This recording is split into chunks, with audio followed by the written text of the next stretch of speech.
Welcome back नाज़रीन। बात कर रहे हैं इस वक्त हम बल्दियाती तरमीमी बिल के हवाले से। इसको मंजूर कराया गया कसरत राय से, अक्सरियत ने मंजूर किया, फिर उसके बाद गवर्नर के पास जाता है दस्तखत के लिए, गवर्नर रिजेक्ट करते हैं। दूसरी दफा तरमीम के बाद जब गवर्नर के पास जाता है फिर रिजेक्ट किया जाता है। फिर हम सिलसिला देखते हैं प्रोटेस्ट का आगाज किया जाता है। जमात इस्लामी 4 से 5 दिन से ये एहतजाज करती नजर आ रही है सिंध असम्बली के बाहर। खवातीन का सेशन भी होता नजर आया कल। आज हमने ये देखा कि पीएसपी ने इल्हाक किया है, पीएसपी के रहनुमाओं की शिरकत। और हाफिज नईमुर रहमान की अगर बात की जाए, जमात इस्लामी से इनका ताल्लुक है, तो उन्होंने खैर मकदम किया।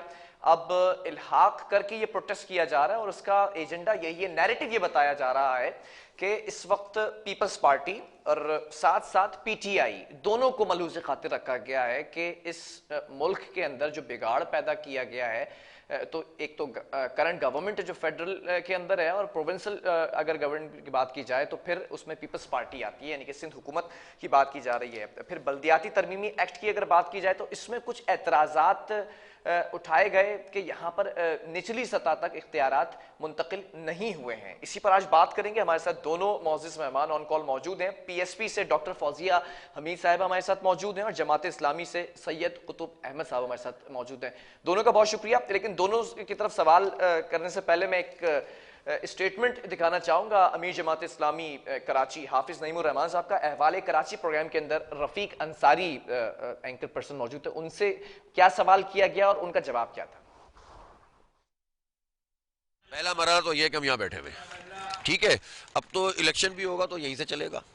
अब तो जो है वो तहरीक भी होगी तो यहीं बेस कैंप बनेगा। अब तो धरने भी यहीं से बढ़ेंगे और मुख्तलिफ जगहों पे फैलते चले जाएंगे। और अब जो है वो एहतजाज को इसी जगह से मुनज़्ज़म करेंगे। हुकूमत के ऊपर है, बैठकर बात करें, मसले को हल करें, बिल को वापस लें, रिविजिट करें, तो तमाम चीज़ें स्मूथ होंगी।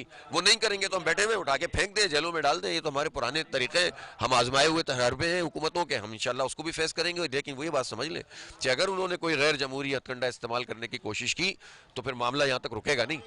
ये सिंध सेक्रेटेरिएट को ब्लॉक कर देंगे हम, मैं आपको बता रहा हूँ। ठीक है, ये स्टेटमेंट था हाफिज नईमुर रहमान साहब का। फौजी साहब, मैं आपकी इजाजत से कुतुब साहब से पहले सवाल कर लेता हूं। सैयद कुतुब साहब, ये जो धरना देखने में आ रहा है और ये प्रोटेस्ट जिस तरह से शिद्दत इख्तियार कर रहा है, दूसरी सियासी जमातें भी इल्हाक करती नजर आ रही हैं, प्रोग्रेस नजर आ रही है, रिजल्ट मिलता नजर आ रहा है? अच्छा जी, बिस्मिल्लाह। सबसे पहली बात तो ये है कि सियासी जमातें भी आ रही हैं, लेकिन सबसे जो इम्पोर्टेंट एस्पेक्ट है वो ये है कि कराची और सिंध के पूरे शहरी जो हैं वो इस धरने की तरफ मुतवज्जा हैं। और सब लोगों का भी ये लग रहा है कि उनकी जो मुश्किलात हैं, जो परेशानियां हैं, और जिस तरीके से यहाँ पे 14 साल तक पीपल्स पार्टी ने रूल करके सिंध का पूरा हशर किया है, उसकी उम्मीद जो है अब ये धरना बनता जा रहा है। और यही वो चीज है कि जो पाकिस्तान को, सिंध को इन मुश्किलात से, और खासकर कराची को इन मुश्किलात से निजात दिलाएगी। देखिए, असल में होता ये रहा है कि पहले जो अपोजिशन थी वो सारी जो थी ना, वो कहते हैं कि ड्रामे की अपोजिशन थी।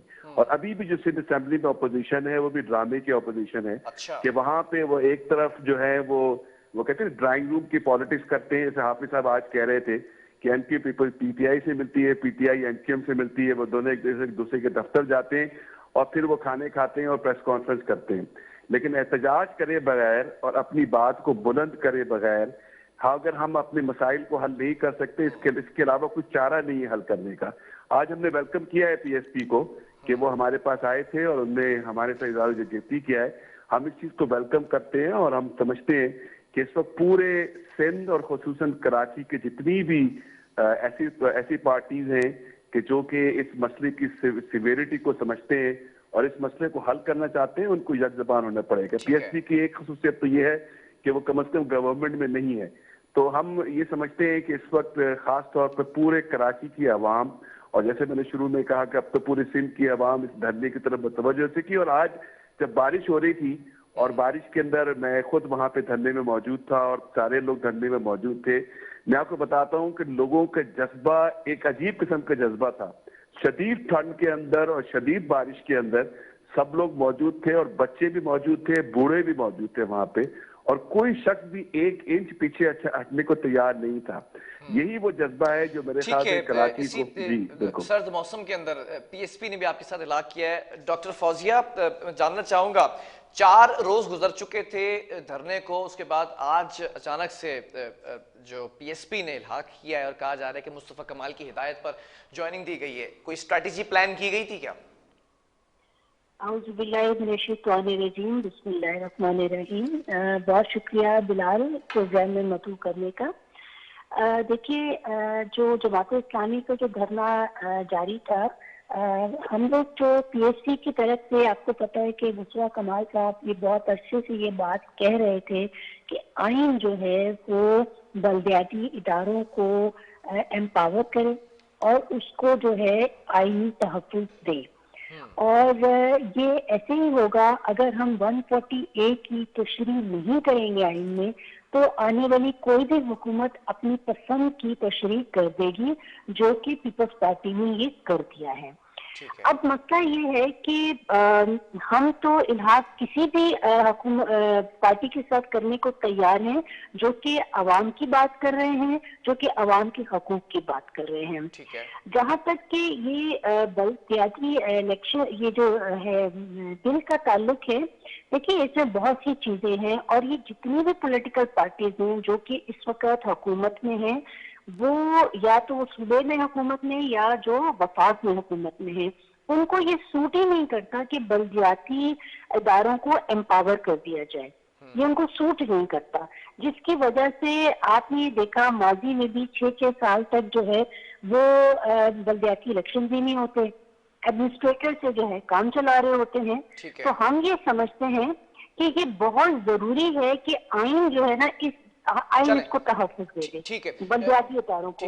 और जो सबसे इम्पोर्टेंट चीज ये है कि अगर ये काम हम सूबे में और वफाक में कर दें कि सूबाई गवर्नमेंट के सूबाई इलेक्शंस ना हो और वफाकी इलेक्शंस ना हो और एक एडमिनिस्ट्रेटर के तहत जो है काम चले, तो वो तो नहीं हो सकता। ठीक है, मैं जमात इस्लामी का भी मौक़िफ़ इस पर लेता हूँ।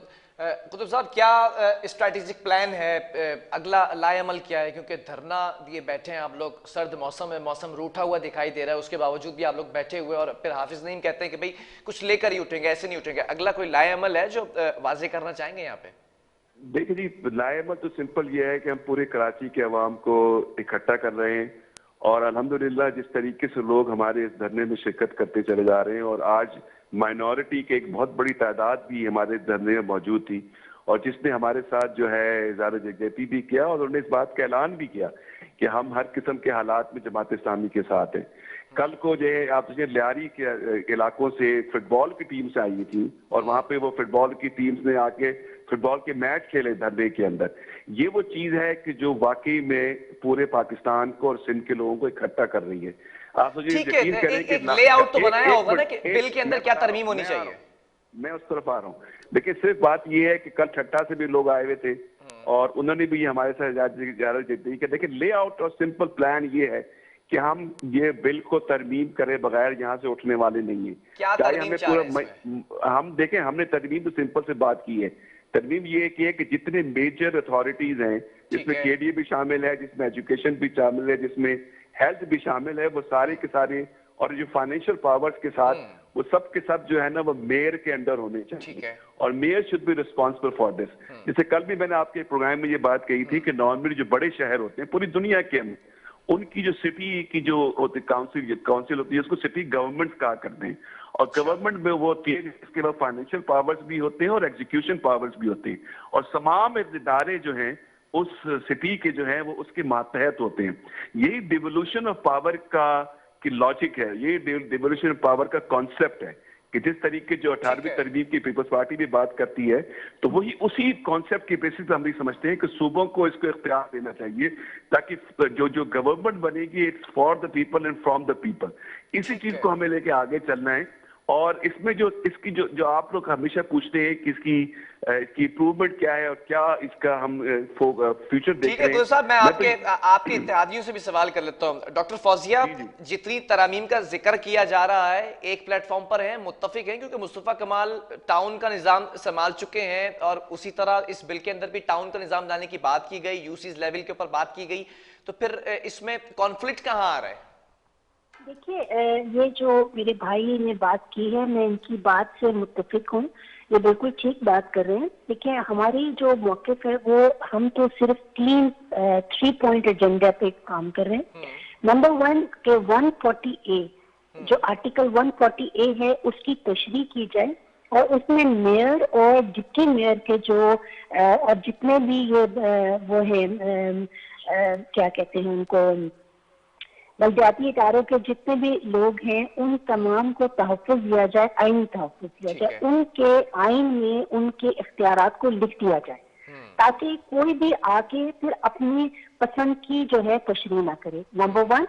नंबर 2 इज, जिस तरह से MSc अवार्ड की तकर्री होती है, किस तरह से उसकी डिवीजन होती है, उसी फॉर्मूले पे PFC अवार्ड भी होना चाहिए। तो पीपल्स पार्टी तो ये कई सालों से कहती रही है कि NFC का हिस्सा ही नहीं दे रहे हैं, PFC कैसे दें? पार्टी तो करना ही नहीं चाहती ना, पीपल्स पार्टी तो करना ही नहीं चाहती। पीपल्स पार्टी में तो देखिए, आप मुझे ये बताएं कि पीपल्स पार्टी के दौर में किस वक्त बल्दियाती इलेक्शन हुए? ये तो सुप्रीम कोर्ट ने सुमो मोटो एक्शन नहीं लिया और जिसकी वजह से उनको इलेक्शन करवाने पड़े।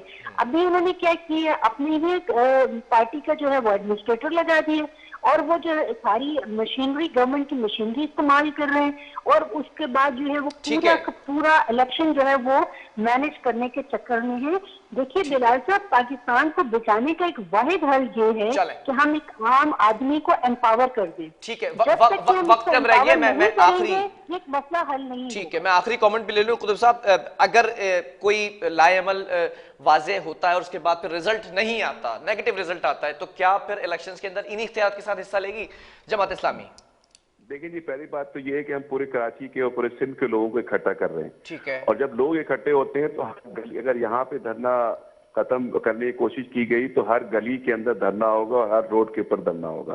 क्योंकि मुझे याद है पिछला जो दौर गुजरा, साबिक मेयर का एक पटिशन डाली थी अदालत में, लेकिन ऑब्वियसली 4 साल तो गुजार के गए इन्हीं इख्तियारात में। देखिए जी, मेरा तो सिर्फ पॉइंट ये है कि जब लोग इकट्ठे होते हैं और बाहर निकलते हैं तो नतीजे जरूर निकला करते हैं। ठीक है। और यही नबी करीम सल्लल्लाहु अलैहि वसल्लम की सुन्नत भी है और इसी सुन्नत को हम जिंदा कर रहे हैं इस वक्त। और यहाँ पे मेरा ये ख्याल है कि जमात इस्लामी के परचम तले इस सब पूरा कराची इकट्ठा हो चुका है और इंशाअल्लाह पूरा सिंध इकट्ठा होगा। और हम, जैसे मैं हमेशा कहते हैं कि हम सिर्फ कराची की जंग नहीं लड़ रहे, हम तो सिंध के उन तमाम शहरों की जंग लड़ रहे हैं कि जो कि बड़े शहर है, सक्खर है, लाड़काना है, जिसकी भी हुकूक सिंध गवर्नमेंट ने हक सल्ब कर लिए और जो पूरी की पूरी सिंध गवर्नमेंट जो है पूरे सिंध की आवाम को मजलूम और महकूम बना के मैं लास्ट कमेंट हुकूमत करना से भी लेना चाहूंगा। डॉक्टर फौजिया, जी। अगर जमात इस्लामी के जगह कोई और सियासी जमात, या फिर अगर मैं नाम लेकर बात करूं, अगर MQM ये धरना दे रही होती तो PSP क्या उसके साथ इलाक करती? देखिए बिलाल साहब, मैंने अपने जब आपने बात की तो गुफ्तगू के आगाज में ही मैंने ये बात की कि PSP जो है हर पॉलिटिकल पार्टी के साथ इल्हाक करने के लिए तैयार है, कोऑपरेट करने के लिए तैयार है, जो कि हजार इख्तिलाफात होने के बावजूद भी। देखिए मैं ये बात कर रही हूँ। और दूसरा ये कि जो अब बात जो है हमने ये कही है और ये जो सिलसिला है ये अब नहीं रुकेगा। 30 जनवरी को PSP भी एक बहुत बड़ा प्रोटेस्ट करने को जा रही है और इंशाल्लाह हम जो है अब कुछ ना कुछ रिजल्ट लेके ही आएंगे। हमने बहुत काम कर लिया जी। उस प्रोटेस्ट में कोऑर्डिनेशन किया गया किसी और सियासी जमात से इल्हाक के लिए? देखिए, हम हमारी तरफ से तमाम पॉलिटिकल पार्टीज को बिल्कुल हम वेलकम करेंगे। जो भी हमारे साथ आके हमारी आवाज के साथ आवाज मिलेंगे, हम उनको वेलकम करेंगे और एनकरेज करेंगे कि पॉलिटिकल पार्टीज आए और हमारे साथ बैठे। ठीक है, बहुत शुक्रिया सैयद कुतुब साहब का और डॉक्टर फौजिया का। और नाज़रीन, मामला कुछ इस तरह से वाज़े हुए हैं कि धरना दिया जा रहा है, 2 सियासी जमातें इलाक कर चुकी हैं, लेकिन कुछ अरसा कबल दीगर सियासी जमातों की बात की जाए जो अपोजिशन के अंदर अहम किरदार अदा करती नजर आ रही है, यानी कि PTI की बात कर लूँ या फिर MQM की बात कर लूँ, तो वो भी धरना देते नजर आए। लेकिन यहाँ पर कॉन्फ्लिक्ट ये है कि इक़्तिदार की इख्तियारात की जंग है, एक धरना अलग होता है, दूसरा धरना अलग होता है, दोनों का नैरेटिव सेम होता है। लेकिन आज जो तंज के निशान बरसाए गए वो पीपल्स पार्टी पर और पीटीआई पर बरसाए गए, जिसकी वजह मैं नहीं समझता हूं कि एमक्यूएम शायद इसमें शामिल नहीं हो सकी है। मेरा देखना ये कि धरना फैसला कुन साबित होता है या फिर महज ये एक बिना किसी फैसले के जो है वो धरना खत्म कर दिया जाएगा, जैसे माजी में भी बड़ी नवीद मिलती है, माजी के अंदर भी बड़ी तल्ख यादें हैं ऐसे धरनों की। प्रोग्राम का वक्त खत्म हुआ है। अल्लाह हाफिज।